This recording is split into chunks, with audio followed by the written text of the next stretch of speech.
votre émission priante chaque jour de carême.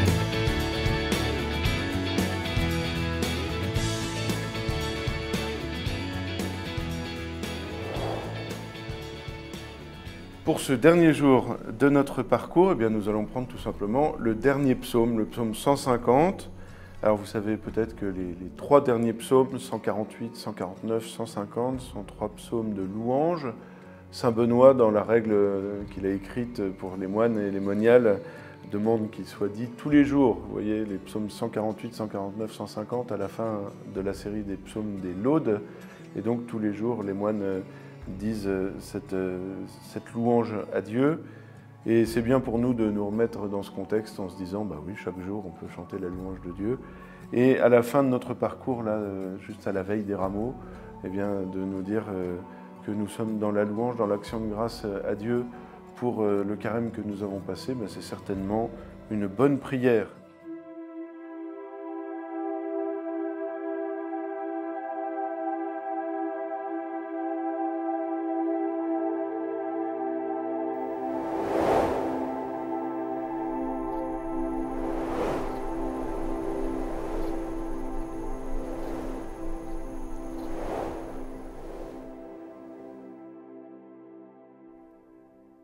Psaume 150. Louez Dieu dans son temple saint. Louez-le au ciel de sa puissance. Louez-le pour ses actions éclatantes. Louez-le selon sa grandeur. Louez-le en sonnant du cor. Louez-le sur la harpe et la cithare. Louez-le par les cordes et les flûtes. Louez-le par la danse et le tambour. Louez-le par les cymbales sonores, louez-le par les cymbales triomphantes, et que tout être vivant chante louange au Seigneur. Et c'est pourquoi je vous propose cette phrase du jour, que tout être vivant chante louange au Seigneur. Que tout être vivant chante louange au Seigneur. Le dernier psaume est un psaume uniquement de louange. Et nous avons vu au cours de notre parcours, et peut-être en particulier avec le psaume 21, que le psautier est parfois un parcours pour le peuple d'Israël de supplication, de méditation, d'intercession et aussi de louange. Et il n'est pas anodin que le psautier se termine par trois grands psaumes de louange, 148, 149, 150 encore une fois. Il y a différents types de psaumes, mais on commence avec une béatitude, avec le psaume 1. On commence avec cette invitation à vivre, à méditer la loi du Seigneur jour et nuit, et puis on termine par la louange. Ça dit quelque chose de très important de notre vie, c'est-à-dire que dans notre vie, nous avons cette promesse de bonheur et cette invitation à méditer la loi jour et nuit, et à la fin, la louange pour vivre pleinement en Dieu dans l'éternité. Ça n'est pas anodin, et dans ce psaume, il nous est donné trois moyens de louer Dieu, trois moyens que nous pouvons essayer d'appliquer dans notre vie. Le premier moyen, c'est le culte au temple. Louer Dieu dans son temple saint. Louer Dieu dans son temple saint. Donc, c'est au temple d'abord que notre louange trouve sa place. Aujourd'hui, pour nous, c'est évidemment dans nos églises, dans nos réunions de prière et de louange. C'est important de ne pas être seul pour louer. C'est bien d'être seul pour louer aussi, mais notre louange prend corps lorsqu'elle est chantée en groupe, lorsque l'Église se réunit pour chanter la louange de Dieu. Et alors, en effet, nous sommes comme dans les prémices du royaume de Dieu qui est déjà parmi nous. Deuxième moyen, la prière avec les instruments. Et quand on lit le psaume 50, on peut être frappé de l'importance des instruments de musique. Louez-le en sonnant du cor, louez-le sur la harpe et la cithare, louez-le par les cordes et les flûtes, louez-le par la danse et le tambour. Tous les instruments de l'époque sont rassemblés pour louer Dieu. Et puis, troisième moyen, peut-être un peu plus étonnant, la vie quotidienne. Puisqu'après encore avoir ajouté les cymbales sonores, les cymbales triomphantes, on a ensuite que tout être vivant chante louange au Seigneur. Et on peut être surpris de cette nomination, on aurait pu dire que tout croyant chante louange au Seigneur, bien non, que tout être vivant. C'est-à-dire, si je lis bien, même les plantes et les animaux. C'est en réalité toute la création qui va chanter la louange de Dieu. Et on a des textes prophétiques très beaux qui nous disent que les arbres dansent de joie et que toute la création exulte et chante la louange de Dieu. Eh bien, aujourd'hui, c'est rassemblé dans cette petite phrase que tout être vivant chante louange au Seigneur.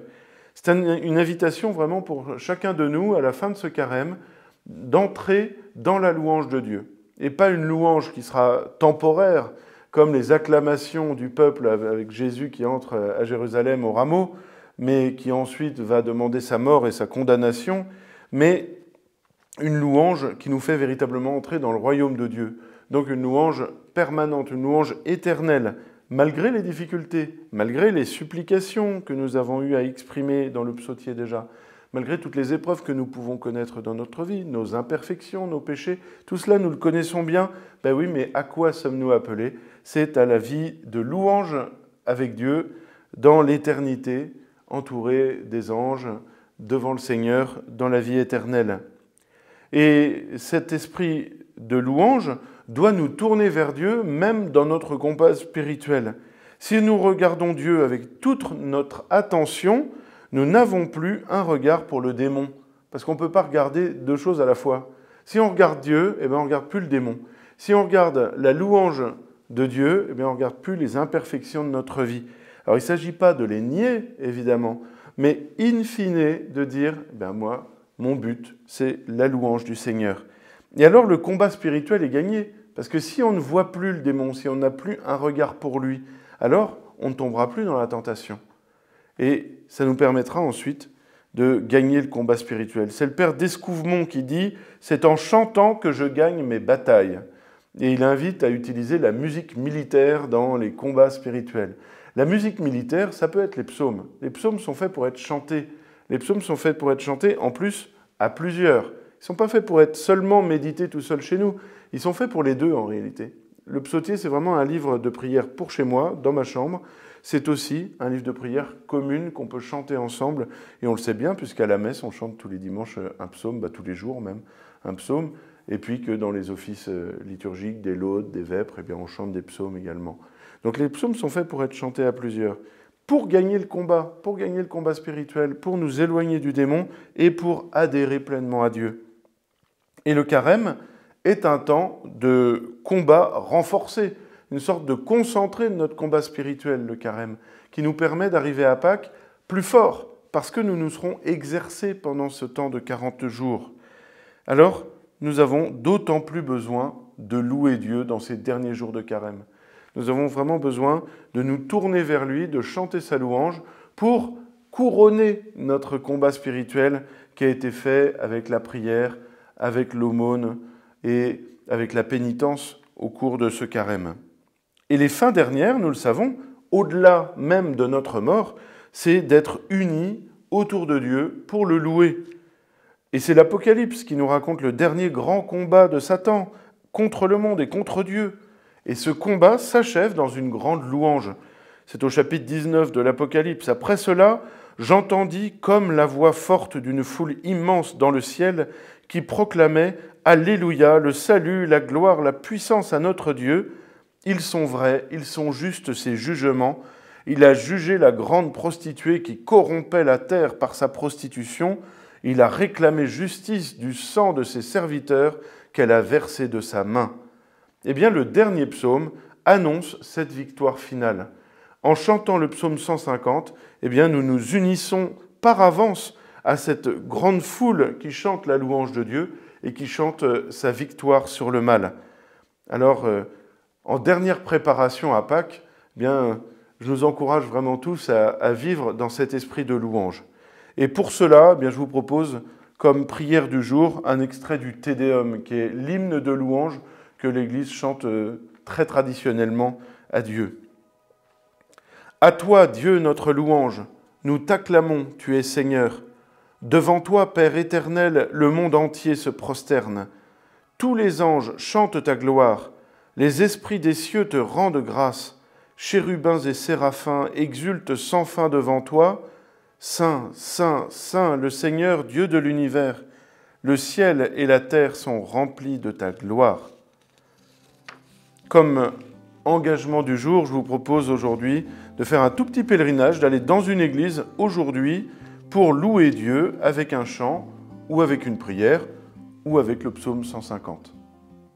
Alors demain, c'est le dimanche des Rameaux et de la Passion du Seigneur. On va entrer dans cette grande semaine sainte qui va nous conduire jusqu'à Pâques. Alors je vous souhaite une bonne dernière préparation à Pâques, vraiment. Vous aurez le parcours du Sacré-Cœur pour vous y aider. Et puis en tout cas, prions bien les uns pour les autres pour vivre ces jours saints pleinement dans l'amour et dans la joie de Dieu.